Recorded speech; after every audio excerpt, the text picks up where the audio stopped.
Rebel Force Radio presents Star Wars Cantina. Where are you going, Master? For a drink? Sorry about the mess. You will never find a more wretched hive of scum and villainy. We must be cautious.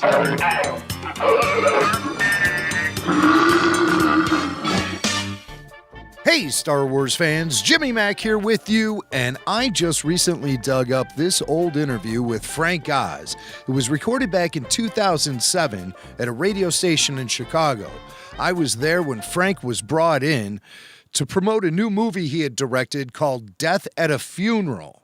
And it also happened to be Frank's birthday that day. Now, his publicists were cool enough to give me 5 minutes with Frank Oz. They insisted, of course, I talk a little bit about Death at a Funeral. I also start off the interview talking about Frank's breakfast. Somebody had suggested to me that the best way to make someone loosen up for an interview is to talk about their breakfast. They said, hey, everyone eats breakfast. That'll get them talking. It's a great icebreaker. And I was a little nervous going into this, so I figured, what the hell, I'll try it. Well, when I listen to the interview now, I cringe when I hear that moment. So forgive me for wasting part of my 5 minutes with Frank Oz on his breakfast and his movie Death at a Funeral. But trust me, we start talking about Star Wars, and I get some cool comments out of Frank.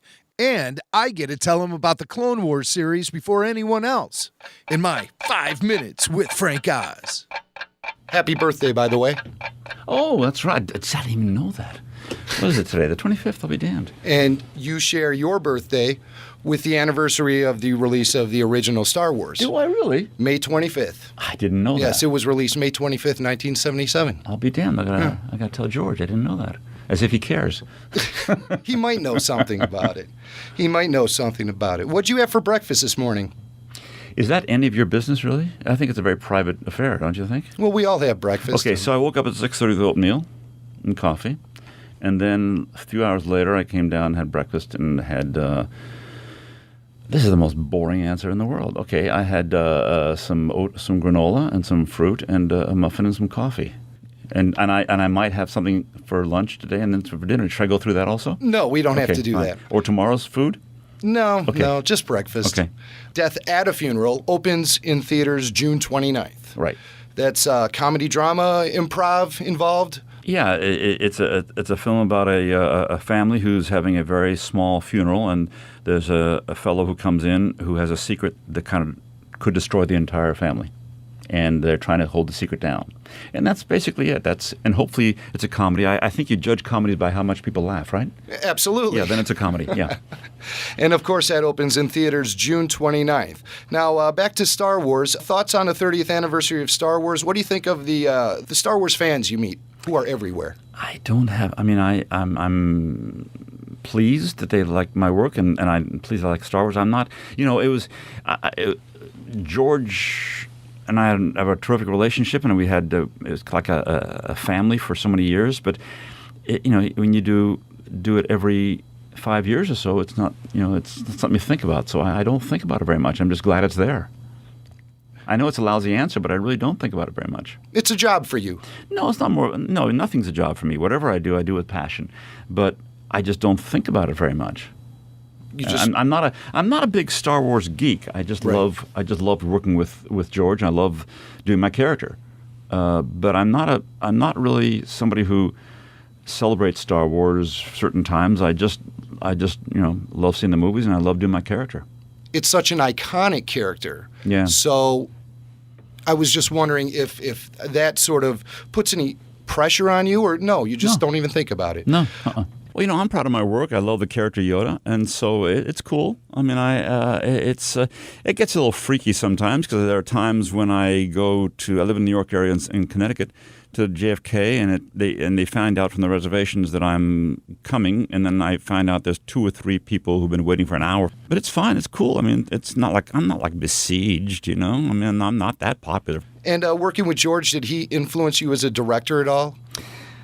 If he did, or if anybody did, it's subconsciously. I don't say, okay. I certainly learned from George. I learned from everybody, but I don't think there's any director who actually I think about I just kind of think about the script and how I can make it come alive. Are you involved in the upcoming Clone Wars animated television show? I never heard about it at all. This is the first I've heard about it, so I guess not. Yeah, they have. There is a show. It's set to debut, I believe, next year. Yeah, I don't know a thing about it.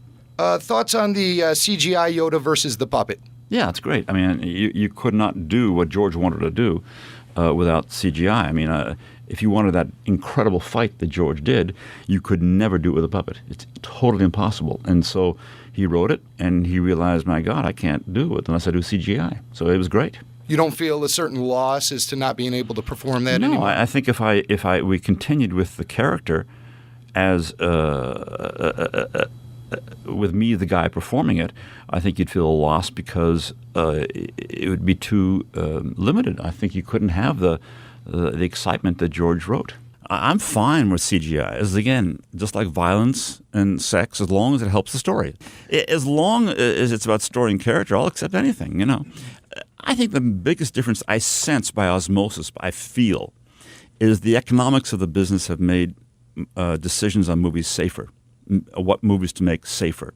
So as opposed to taking risks like in the 1970s where, you know, the movies who maybe were not happy endings, at least they were satisfying endings, but I get the sense, and I'm not a Hollywood guy and I'm not a political guy, but I just get a sense through my pores for years now that things have changed in the sense that they're because the movies are so expensive now that they're becoming too safe, and the audience likes to take risks and to be transported. Well, thank you very much for your time, and happy birthday. And anything about my food tomorrow? My dinner or anything? No, No? just the Okay, breakfast. fine.